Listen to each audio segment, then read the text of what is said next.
They say, the Mufassirun say that when Allah says the Laylatul Qadr is better than 1,000 nights, it means the deeds you do in this night are worth more than the deeds you would perform in 1,000 months, which is about 83 years or so. Okay. Now the thing is, I was just for my own curiosity. Yeah. Okay. For my own curiosity, I actually tried to look up the average lifespan. Just thinking, Allah offers us 83 months of bonus. The average lifespan in the United States for women at its peak is 80, and at its peak for men is 74. Okay? So Allah goes beyond our average lifespan to offer us one night where we can take control and actually earn good for an entire lifespan in that month. It's a very powerful thing that Allah Azza wa Jal offered to us. In much of the Muslim world, some places the average lifespan is 40. The average lifespan is 30. Some places, even starving nations, 33. The lifespan is very, very short. For those places, Allah is offering them twice their lifespan per year of good deeds. What a mercy! The surah began. What will give you a clue what Laylatul Qadr is?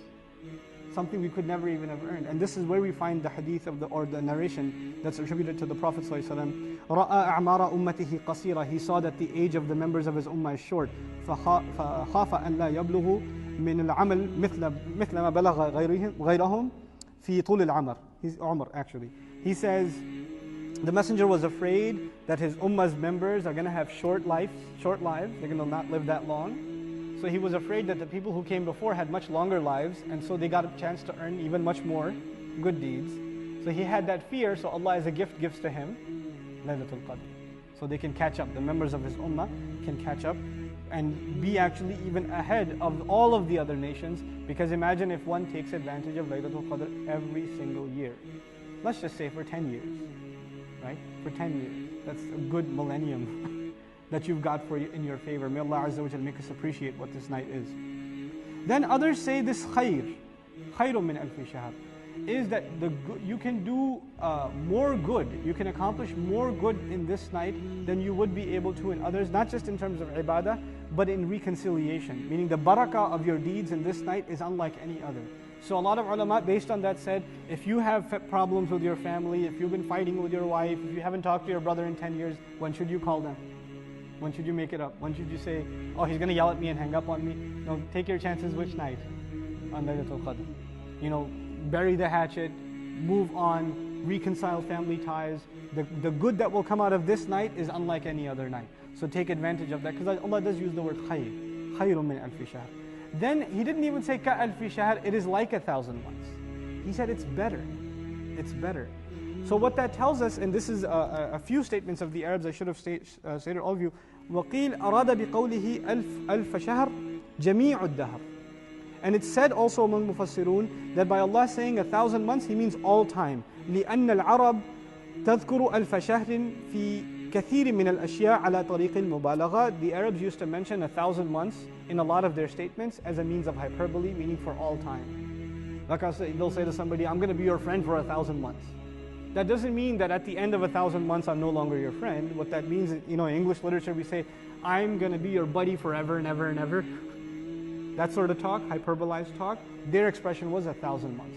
So Allah, by using that expression, yes, some ulama did make the calculation of how many days it comes out to and how many salawat and all of that. That may be true, but in addition, it actually has this infinity kind of context in it, or the power in it, because of the word khayr, and also because al-shahr is used as an expression among the Arabs. Found in a hadith, this is found in many athar of the Sahaba. The gist of it is called Laylatul Qadr because the word Qadr means estimation, determination also. Determination. Allah Azza wa Jalla Himself, He is Wallahu ala kulli shay'in qadir. Same root. Allah has estimate and control over everything. But you know how there's a 30-year plan or a million-year plan, but then there's a year's budget? Right? Or the actions that need to be taken for that year. In Lata'if al-Isharat, this is actually something really beautiful Al-Fushayri rahimahullah wrote in the 4th century. I want to share the quote with you. في ليلة قدر فيها الرحمة لأوليائه. First of all, it is a beautiful night in which Allah decreed mercy for His close friends. May Allah make us from them. يجد فيها العابدون قدر نفوسهم. The worshippers of Allah realize the worth of their own selves in this night. Qadr again, the qadr of their own selves, meaning the appreciation of their own self. What that means is the people who take advantage of this night, they realize what they are worth to Allah. Because if you're not worth anything to Allah, you'll sleep through it. You won't take any advantage of it. Okay, so the ones who really appreciate Allah find what they are worth to Allah in this night. قَدْرَ نُفُوسِهِمْ وَيَشْهَدُ فِيهَا الْعَارِفُونَ قَدْرَ مَعْبُودِهِمْ. And those who really seek to recognize Allah, they appreciate the one that they're worshipping in this night. They really find an appreciation of Allah like no other night in this night. Allah knows everything already, but He lets His angels know of what the plan is for this year. What is Allah decreed for the people for this year? He informs the angels of that in this night. So for that year, basically the execution of Allah's plan is dedicated or is delivered to the angels in Laylatul Qadr. That's the first thing for that next year. وَقِيلَ إِنَّهَا سُمِّيَتْ بِذَلِكَ لِعَظِيمِ قَدْرِهَا وَشَرْفِهَا. This is the other thing. Qadr not just means estimation, calculation, precision. It also means honor, nobility, dignity. So it's called the night of great dignity and nobility also, because of its great nobility. Then, كذا, and Az-Zahri calls it that too. وَقِيلَ سُمِّيَتْ بِذَلِكَ لِأَنَّ لِلطَّاعَاتِ فِيهَا قَدْرًا عَظِيمًا. This is beautiful. And it's called the night of appreciation. Qadr is also to appreciate. And it says, that the Mufassirun say, it's called this night because in this night when people obey Allah, Allah really appreciates it. That this is the night of Allah appreciating the worship of and the ibadah of His slave. And obviously, so appreciated it is that He counts this one night's worship as how many? 1,000 months, right? So 1,000 al-alf khayru min alf, better, more than 1,000 months. So it's not even, it is 1,000 months, it is better than 1,000 months. So He went even further than 1,000 months, subhanAllah. Then finally, وَقِيلَ الْخَلِيلُ سُمِّيَتْ لَيْلَةُ الْقَدْرِ لِأَنَّ الْأَرْضَ تَضِيقُ فِيهَا بِالْمَلَائِكَةِ. The word qadr in Arabic has one more meaning that's also used in the Quran, and that is constriction, congestion, to be stuck in something.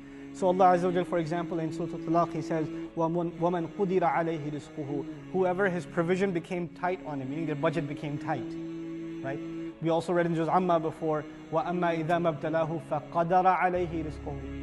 Right? Whoever we test and we take his risk and we make it tight, their budget becomes constrained. They don't have as loose an opportunity to spend cash anymore. It becomes restrictive on them. So this tightness, dhiq, is also part of the meaning of qadr. And it's called that also, that meaning is injected in it also, because so many angels descend on the earth that space becomes tight, subhanAllah. All of these meanings of the nobility of the night, the decree of the night, also qadr means power also, so the power of the night, then the tightness because of the descent of all those angels, all of these meanings are embedded in one word. Now if you take any of these, any alternatives of qadr, if you say Laylat al-Sharf, the night of nobility, then all the other meanings are gone. If you say the night of power, then all the other meanings are gone. But Allah Azza wa Jal picked the perfect word which captures all these beautiful implications all at the same time without compromising the integrity of the meaning, subhanAllah. So Al-Biqa'i rahimahullah, he says, again, just commenting again on the who, he says it is an indication that the love of the Quran and the recognition of the Quran lies in every heart. That's why it is enough to say. وَمَا أَدْرَاكَ مَا لَيْلَةُ الْقَدْرِ. Another interesting comment about مَا أَدْرَاكَ, the amazing language. If we just get to finish مَا أَدْرَاكَ, I think I'll be happy for this evening, inshallah ta'ala. First of all, ma in Arabic is used for many purposes. One of them is at-ta'ajjub, to give you a sense of awe, okay, to make you, to surprise you even. One of the, I think, to give you a sense of how this should be translated, what in the world could possibly make you realize, what in the world could possibly give you a clue what Laylatul Qadr really is, what it really is. Now it's different from saying when it is. See, all of our discussion has become what about Laylatul Qadr? When is it? But what's the question Allah is highlighting?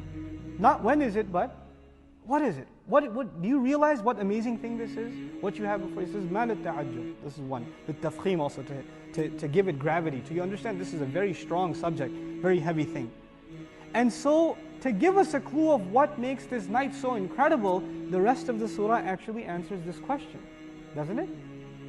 Laylatul Qadri khayrun min alfi shahr tanazzalul malaika. So that entire definition of what Laylatul Qadr actually is has been given. One of the mercies that Alusi rahimahullah mentioned for us not knowing for sure which night it is. You know, there are many benefits to that actually. One of them you may have heard, one is laziness of course, take all 29 days of Ramadan off, show up for Laylatul Qadr. That would have happened. That's one possibility, right? That fitna would have been created. But another benefit, actually we learned from a hadith of the Prophet ﷺ. I'll paraphrase for you. He's going with Ali radiallahu anhu. And there's a Bedouin sleeping in the masjid. And it's time for salah. So he tells Ali radiallahu anhu, go wake him up. Go wake him up. So he goes and wakes him up for salah. And Ali radiallahu anhu says, this is a good deed. Why did he not do it himself? You know, the messenger is the first to engage in a good deed. So why would he tell me to do it? Why not do it himself? So he asked the Messenger ﷺ, why did you not take advantage of this opportunity? Why did you send me? He said, well, if I tried to wake him up and he brushed me aside and he didn't listen, then he would have been in deep sin. But if you do it, then that's okay. You understand? So the fact that the Messenger sent Ali radiallahu anhu was an act of mercy towards the guy who was sleeping.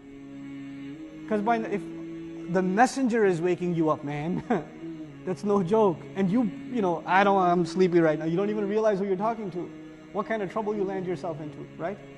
So Alusi rahimahullah comments, the fact that we don't know what Laylatul Qadr is, perhaps one of the gifts of that is, the one who even after knowing it, still doesn't appreciate it, what kind of trouble would they be in? What kind of hole would they be in? That after you knew what the worth of this night is, you still kick it to the side.